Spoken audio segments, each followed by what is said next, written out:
High, একটা high দিয়ে শুরু হয়েছিল আমাদের আলাপ। তারপর ধীরে ধীরে গুছিয়ে উঠেছিল আমাদের কথার জাল। এই প্রথম দিককার কথাগুলো এখনো মনে আছে। খেয়েছো? ঘুমাওনি এখনো? আজ সারাদিন কি করলে? এমন সব ছোট ছোট প্রশ্নের ভেতরেই কি এক অদ্ভুত টান ছিল। তারপর রাত, ভোর আর দুপুর পার হয়ে তোমার টাইপিং আমার প্রিয় মুহূর্ত হয়ে উঠল। তুমি অনলাইন মানেই বুকের ভিতর কেমন একটা ঢেউ উঠত। তোমার লাস্ট সিন দেখে বোঝার চেষ্টা করতাম তুমি কাকে শেষবার মেসেজ করলে, আর আমি কি শেষ ছিলাম।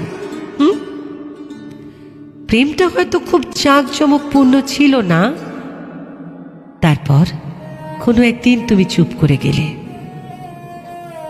লাস্ট সিন বন্ধ হলো, প্রোফাইল পিকচার মুছে দিলে।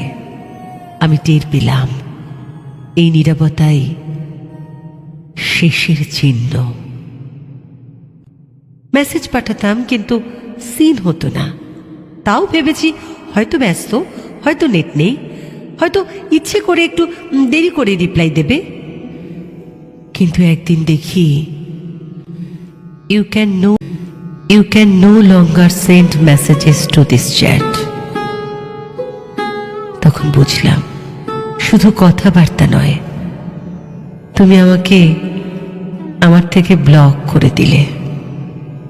আচ্ছা আচ্ছা, ভেবেছো কখনো একটা মানুষ যার প্রতিটি মেসেজ তুমি পড়তে চাও, সে একদিন এমন করেও বলতে পারে তুই আমার জন্য আর প্রাসঙ্গিক নোস।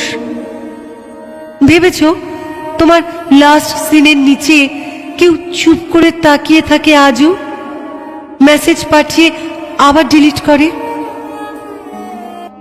কারণ জানে পাঠালেও আর পৌঁছবে না। তবুও আমি লিখি, ড্রাফটে জমা রাখি, কারণ আমাদের গল্পটা হয়তো শেষ হয়েছে, তবে আমার বলাগুলো এখনো অসমাপ্ত। একটা সময় আসবে আমাকে হয়তো মনে পড়বে, কিন্তু তখন তোমার ফোনে নতুন চ্যাট, নতুন নাম, নতুন কনভারসেশন।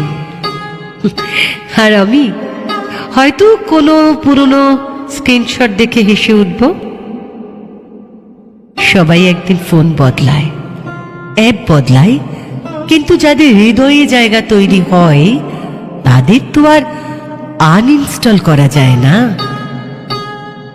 তাই বলি, কথা না থাকুক, কনভারসেশনটা রেখে দাও, কারণ মেসেজগুলো শুধু শব্দ নয়, ওগুলো ছিল কোনো এক সময়ের হৃদস্পন্দন।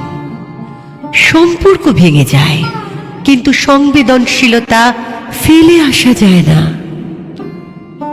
জীবনের শেষ লগিনেও যেন সেই শেষ মেসেজটা থেকে যায়। সিনেট।